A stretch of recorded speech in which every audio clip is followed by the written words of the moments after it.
Praise the lord. ఈరోజు కీర్తనల గ్రంథం 42వ అధ్యాయాన్ని చదువుకుందాం. దుప్పి నీటి దారుల కోసం తహతహలాడినట్టే నా అంతరంగం నీ కోసం తహతహలాడుతూ ఉంది దేవా. నా ఆత్మ దేవుని కోసం, సజీవుడైన దేవుని కోసం తపన చెందుతూ ఉంది. దేవుని సముఖంలో నేనెప్పుడు వస్తాను? అక్కడ ఎప్పుడు కనబడతాను? రాత్రింపగళ్ళు నా కన్నీళ్లే అన్నపానాలయ్యాయి నాకు. ఎందుకంటే నీ దేవుడేడి, ఎక్కడున్నాడు అంటూ రోజంతా అదే పనిగా అడిగారు కొందరు. ఇవి జ్ఞప్తికి తెచ్చుకొని తలపోసుకుంటున్నాను. ఒకప్పుడు జనసమూహంతో ఊరేగింపులో దేవాలయానికి దారి చూపుతూ వెళ్ళేవాణ్ణి. ఆనంద ధ్వనులతో దేవుణ్ణి స్తుతిస్తూ మహోత్సవాన్ని ఆచరించేవాళ్ళం మేము.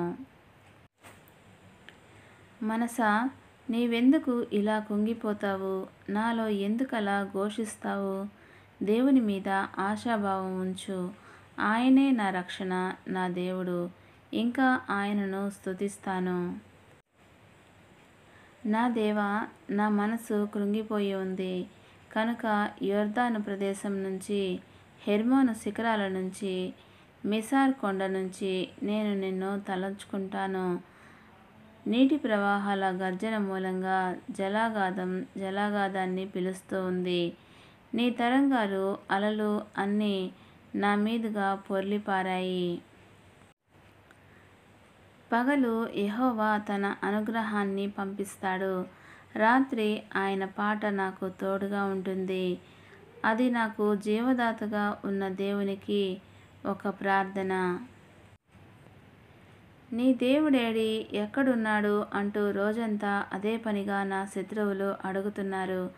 వారిలా నన్ను గేలి చేస్తూ ఉంటే నా ఎముకలు విరిచినట్లు అనిపిస్తుంది. మనసా, ఎందుకిలా కుంగిపోతావు? నాలో ఎందుకిలా ఘోషిస్తావు? దేవుని మీద ఆశాభావం ఉంచు.